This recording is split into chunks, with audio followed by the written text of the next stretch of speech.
Last week we checked out some of the very best movies on Netflix. Today we're going to check out the absolute worst. Let me know which of the movies you've seen in the comments below and whether or not you feel they belong on this list. Alright, let's get started with number 5. I need something from you.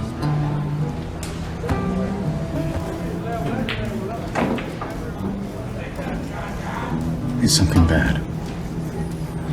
Number 5. The Last Days of American Crime. This movie, on the surface, looks like it shouldn't be that bad, but it very much is that bad. With a 3.7 out of 10 IMDB score and a 0% critic score on Rotten Tomatoes, it's clearly doing something very wrong. By far, the worst flaw of this movie is that it's immensely boring. It's 2.5 hours and contains exactly one enjoyable moment, and that's when the credits start rolling. The Last Days of American Crime gets my highest recommendation for anyone who enjoys feeling like they are being punished while watching a movie, and also for people looking to check out and play on their phones 10 minutes into the movie.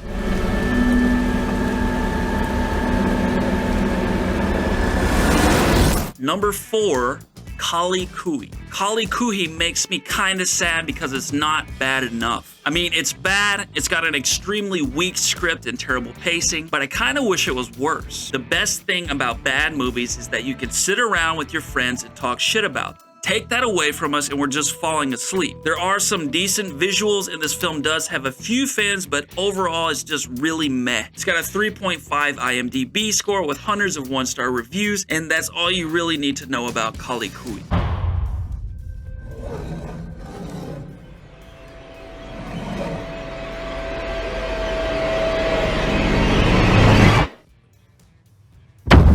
Number 3, The Open House. The Open House is a perfect horror film for viewers that prefer bland, overly serious horror with no tension, scares, or even entertaining moments. It's really hard to pull any positives out of this movie, which is surprising given its lofty 3.3-star rating. If you do manage to be one of the lucky few that actually enjoys the first half of this film, expect to be greatly disappointed with the ending that left virtually every remaining potential fan angry and dissatisfied.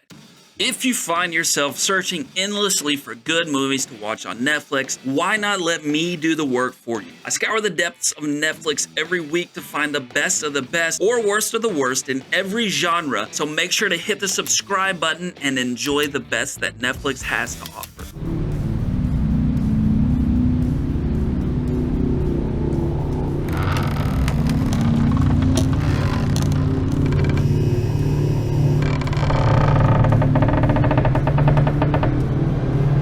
Number 2, Drive.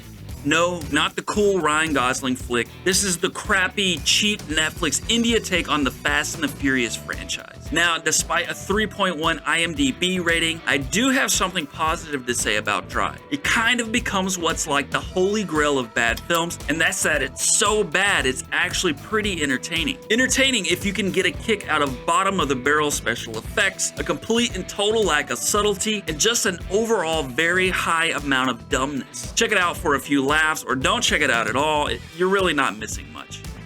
I will give you time, little bit. I'll be waiting, even for the rest of my life. Maybe you'll have to wait forever.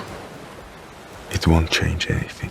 Number 1, The Next 365 Days. This movie is basically a 50 Shades of Grey type movie with loads of sex scenes and top shelf cringe dialogue. Now, I will say my wife watched this movie and she said she kind of enjoyed it. She felt it was probably mostly guys hating on it because it really wasn't made for them anyways, and with a 38% audience score on Rotten Tomatoes, she may have a point. But all I can say is I can hardly remember any other movie that I wasn't watching where I had to turn around constantly to see what the hell was making all the dumb sounds coming from the TV. Good, bad, I'll let you be the judge, but with an epic 2.7 rating, The Next 365 Days is officially the worst rated movie on Netflix. Now you've seen the worst Netflix original movies, how about checking out some of the best with the video you see right here?